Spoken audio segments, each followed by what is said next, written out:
Thesis: The American Football League, AFL for short, went through many hardships while competing with the established National Football League, NFL for short. Despite all these struggles, the AFL never gave up, which ultimately resulted in the AFL-NFL merger.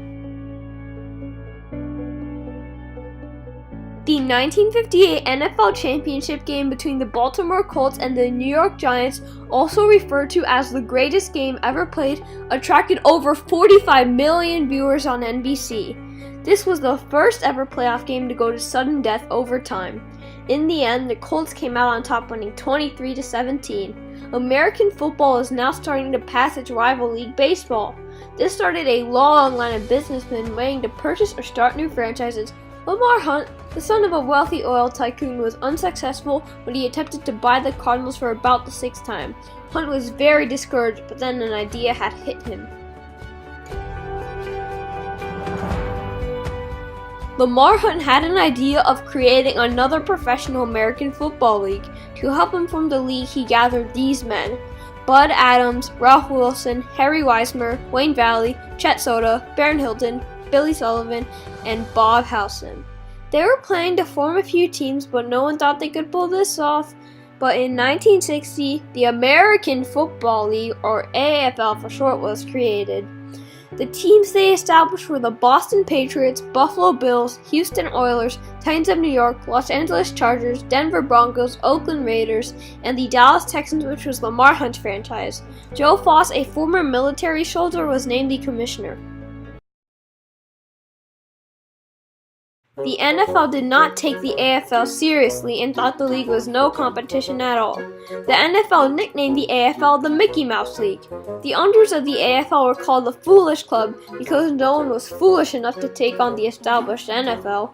Perhaps the AFL players felt a little foolish themselves because they had to practice on grade school fields and sandlots. Players recall their coaches telling them to get in a straight line and pick up rocks on the field before they practiced. Teams also played in some of the worst stadiums imaginable. Several great stars played in the NFL, while the AFL was just struggling to find any players. Some players that were rejected by the NFL teams were offered to play for the AFL teams.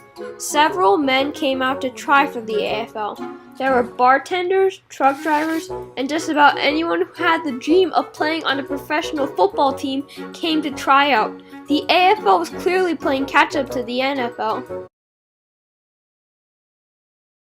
Competition between the AFL and NFL got downright nasty at times. Both leagues were competing against each other and spent a lot of money trying to recruit the top college prospects. The AFL was attempting to start franchises in multiple cities, but the NFL was able to move quicker into these cities and set their teams up first. The AFL and NFL faced conflict again when Billy Cannon, winner of the 1959 Heisman Trophy, was drafted by both the NFL's Rams and the AFL's Oilers. Cannon first agreed to play for the Rams, but he broke his agreement when the Oilers offered to pay him double if he signed with them. The Rams took Cannon to court, stating he was bound to their contract. When the judge ruled he was free to make his decision and sign with either of the two teams, Cannon chose to sign with the Oilers and help them win the first 2 AFL championships. As years went on, several AFL teams were struggling to survive. When the Oakland Raiders needed $400,000 to stay afloat, Ralph Wilson, owner of the Buffalo Bills, gave them the money they needed. This also helped the AFL survive. Another AFL team that was struggling was the Titans of New York, owned by Harry Weismer. Weismer had made a series of poor business decisions, which resulted in a $40,000 payroll debt. Lamar Hunt was just about to give up on the AFL, but then a man named Sonny Werblin stepped in, bought the Titans, and things got back in shape. The Titans were renamed the Jets, which rhymed with the New York Mets, the New York baseball team. Werblin made several great changes that had positive effects on the AFL. He outbid the Jets' NFL rival, the Giants, for Ohio State running back Matt Snell, and he helped the AFL score its first contract with ABC. Lamar Hunt's Texans faced unwanted competition with a new NFL team, the Dallas Cowboys, who, according to some, their purpose was just to put the Texans out of business. However, neither of the two teams were able to draw in much attention. Even though the Texans had just won the 1962 AFL Championship, Hunt made a great sacrifice and decided to move the Texans to Kansas City and rename them the Chiefs. The Cowboys even helped finance the trip and in 1963 the team moved to Kansas City. In 1964, NFL Commissioner Pete Rozelle signed a record-breaking contract with CBS. When AFL Commissioner Joe Foss heard the news, he made a call to NBC's Carl Lindman and attempted to sign the AFL with NBC. Foss got an offer, $36 million for 5 years. Foss took the offer and competition between the two leagues began to intensify.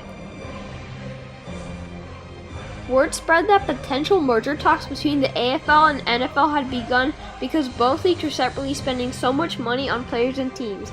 On January 2, 1965, the AFL's New York Jets signed rookie quarterback Joe Namath away from the NFL's Cardinals. His contract was $427,000 for 3 years, which was a record at the time. This was a huge blow to the Jets' NFL rival, the New York Giants. To strike back, Giants owner Wellington Mara broke an unknown agreement to sign the other league's top stars. Mara signed the AFL's top-place kicker Pete Gogolak.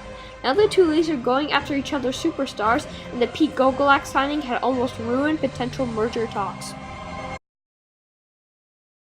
The fierce competition between the two leagues was causing them to destroy each other. Cowboys owner Tex Schramm began to have secret talks with Lamar Hunt to start mapping out plans for the merger. Discussions took place and it was agreed upon by both leagues to put aside their differences and do what was best for the merger. On June 8, 1966, the merger was official. Who does this panel think won the war? Who won the war? I feel that's a league matter. Not everyone agreed with the idea of the merger since the two leagues had been competing for a while. Some people had built up a lot of tension and there were some people who didn't like each other. The AFL had a new commissioner named Al Davis who thought there could have been a different solution, not a merger. Others thought the AFL could have beat the NFL and taken the throne as the top league. The two leagues wouldn't play each other in the regular season until the end of the 1970 season, but would play in an AFL-NFL championship game. But to even out the conferences, 3 of the NFL teams had to join the AFL teams. The NFL teams viewed it as them moving into the lesser league. As you can see, it was going to be very hard to get 3 teams to move. NFL Commissioner Pete Rozelle was able to persuade the Cleveland Browns, Pittsburgh Steelers, and the Baltimore Colts by telling them it was best for the league, but these teams would not move till the end of the 1970 season. AFL-NFL Championship Game was not a very catchy name. During a meeting, Lamar Hunt just shouted out the term Super Bowl. He may have gotten his inspiration from a mixture of all the college bowl games he had attended up growing as a child, and because kids were playing with a toy called the Super Bowl at the time. On January 15, 1967, the first Super Bowl was played at the Los Angeles Coliseum between the Green Bay Packers and the Kansas City Chiefs. Surprisingly, the game did not sell out, which is hard to imagine today. The NFL's Packers won 35-10, and in the second Super Bowl, the Packers beat the Raiders. People were starting to question the merger because the AFL team had lost both Super Bowls to the NFL team and they were both blowouts. But in Super Bowl III, the Jets represented the AFL and the Colts represented the NFL. The Colts were favored by most to win the game. One day, Jets quarterback Joe Namath was at a restaurant in Miami, which is where the Super Bowl was going to be played, and one of the people there told him, "Hey Namath, we're going to kick your butts." Namath grew tired of being heckled all week and responded by saying, "We're going to win Sunday, I guarantee it," which later became one of the greatest quotes in NFL history. This got a lot of attention from the media, and Namath had a lot of pressure on him now. The Jets surprisingly played a great game and cruised to a 16-7 win, a shocking upset to everyone. The AFL had finally proven itself, and of course in the AFL's last season, Lamar Hunt and the Chiefs beat the Minnesota Vikings 23-7. Satisfying conclusion to the 10 years of the American Football League, and there have been a lot of people put a lot of time and sweat and energy into it. It was a great accomplishment for Lamar Hunt. The two leagues were now one unified NFL, and the Super Bowl trophy was renamed the Lombardi Trophy in honor of Packers coach Vince Lombardi after he just passed away. The merger was a great success and both leagues survived. The Super Bowl was also a great success, and to show how, here is a graph of Super Bowl ticket prices and their costs over time. It is unbelievable to see how things have changed. The story of the AFL just shows how hard work and determination can make great things happen.